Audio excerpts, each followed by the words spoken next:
Hi, I'm Robbie Griffiths and I'm here today at Herronbrook Fisheries to show you how to get the most out of fishing maggots in the winter.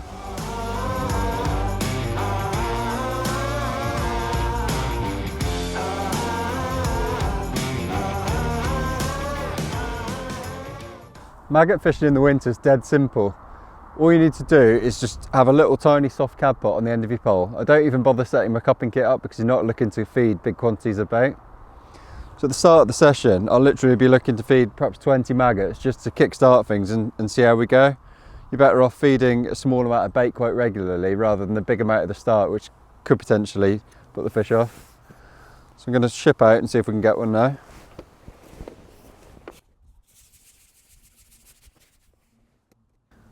So just put your maggots all in the same spot and then gently lower your rig down over the top of them. So I found a nice depth of water today, tight to the bush on the far bank. It's just off the front side of it, so we've got a decent depth of water, around about 5 foot. There's a little roach straight away.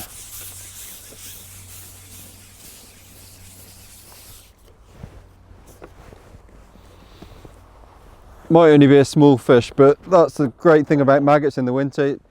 You catch virtually any species of fish on them. And you can't avoid anything in the winter when you're looking to catch a smaller weight.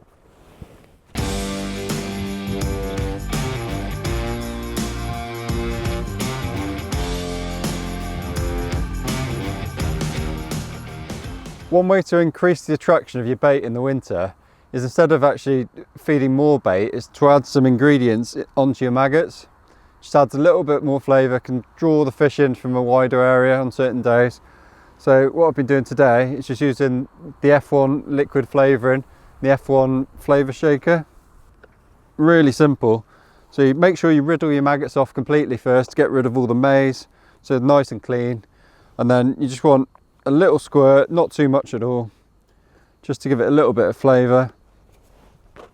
Mix that around, and then a little bit of the flavour shaker as well.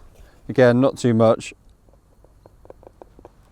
There we go, just a little coating, and basically mix the two together all over your maggots.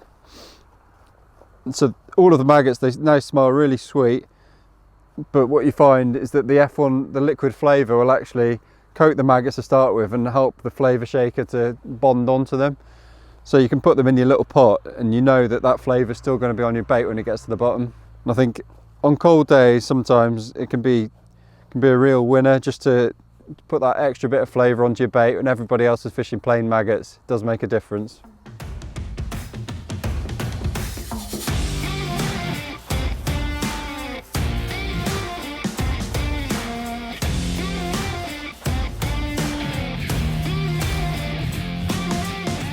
I always look to use a double maggot when I'm fishing venues like Herronbrook.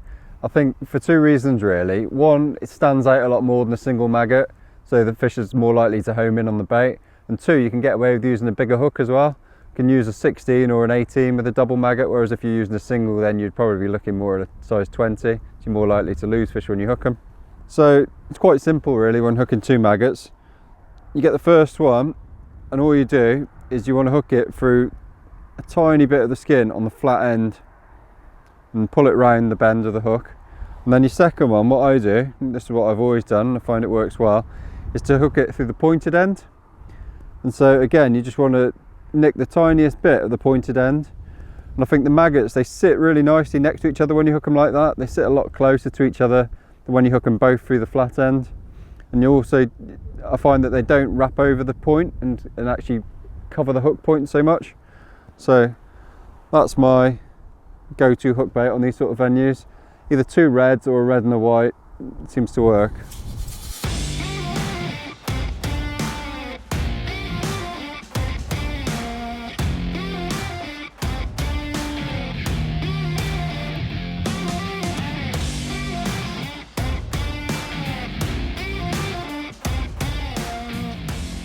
So I'm just going to run you through the rigs that I use for maggot fishing in the winter. Dead simple.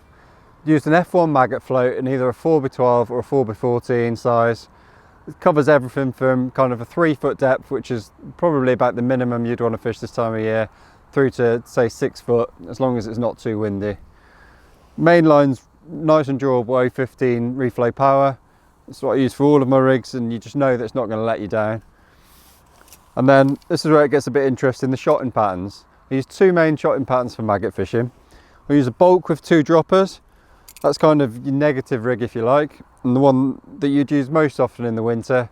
It allows a real nice slow fall of the bait in the last 18 inches or so. And then when I'm fishing, probably in your shallower water swims, or when you're catching a lot of fish, then I'd use a strung out bulk. It's a lot more positive, your float settles quickly, and because you've got a lot of shot close to the hook, your bites show up a lot better. Hook lengths, 4-inch hook lengths, that's kind of what I use for all of this sort of fishing. Nice and light, an 010, this is to an 18 SFL. And I'd like to use an 18 or a 16 with double maggot. That's the great thing about using a double maggot, you don't have to go down to a 20. So there we go, 2 simple rigs that cover all commercial maggot fishing in the winter.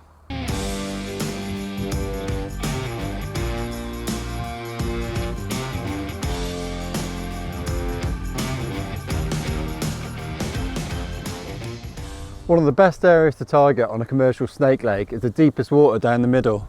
This is an area where you'd be looking to fish later on in the session when the fish have gained the most confidence and they'll come away from the features on the far bank. So for that reason I choose to feed my maggots a little bit differently on this line. So basically, whereas I'm using my cad pot to feed all of my lines in the shallow water across and by the bush, in this middle bit, wind permitting, I'd be looking to throw my bait just to spread it out a little bit more and draw fish from a wider area.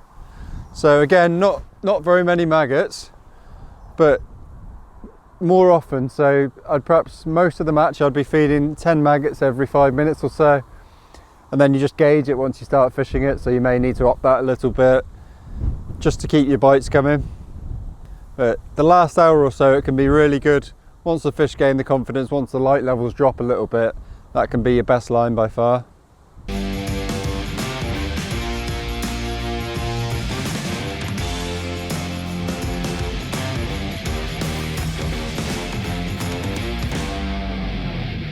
There we go, a lovely mixed net of fish on a cold winter's day.